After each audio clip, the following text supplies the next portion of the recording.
آیت الکرسی پڑھی جائے تو شیاطین جنات سب بھاگ جاتے ہیں۔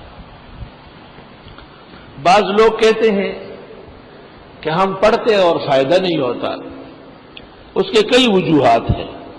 یا تو اعتماد پورا نہیں ہے، ہندو اور سکھ کتابیں چھاپتے ہیں تو ان کو فائدہ تھوڑا ہی ہوگا، منافقین آیات پڑھتے تھے تو انہیں کیا فیض تھا، اور یا یہ کہ وہ طریقہ نہیں جانتے،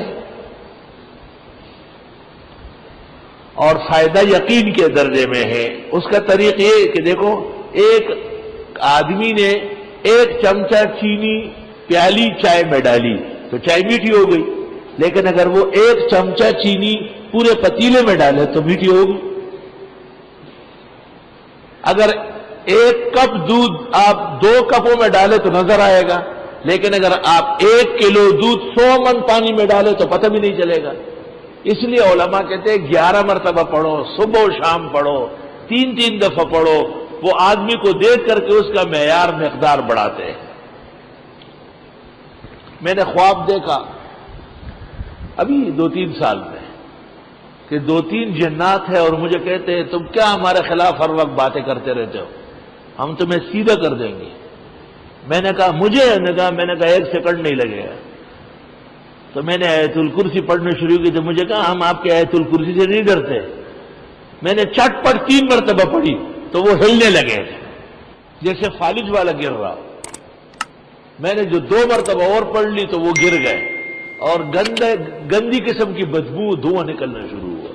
میں نے اس دن پر اثر میں بھی لوگوں کو کہا کہ اس زمانے میں آیت الکرسی کا مقدار بڑھانا ضروری ہے، بڑے پیمانے پر پڑھو گا۔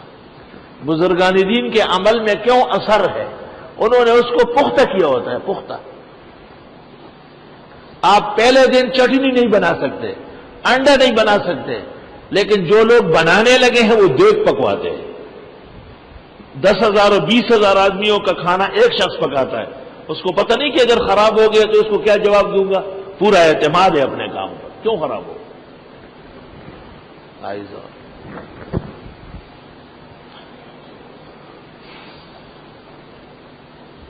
لا الہ الا اللہ۔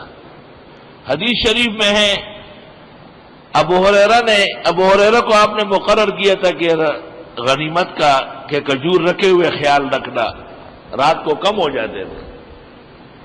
ابو ہریرہ نے ایک رات پورا چوکیدارہ کیا، اور ایک شخص آیا اور وہ کھجوروں سے بوری بھرنے لگا، انہوں نے پکڑ لیا۔ اس نے کہا صبح نبی کو پیش کروں گا۔ کہا وہ تو رحمت للعالمین ہے، معاف کر دیں گے، تم ہی چھوڑ دو، رسوا مت کرو، میں ایسا عمل بتا دوں گا کہ وہ کرو گے تو کوئی نہیں آئے گا۔ یہ آیت الکرسی بتائی کہ یہ پڑھا کرو۔ صبح پیغمبر کو بتایا، آپ نے فرمایا کان کذوبا وقال صادقا، خود تو جھوٹا تھا، وظیفہ صحیح دیا۔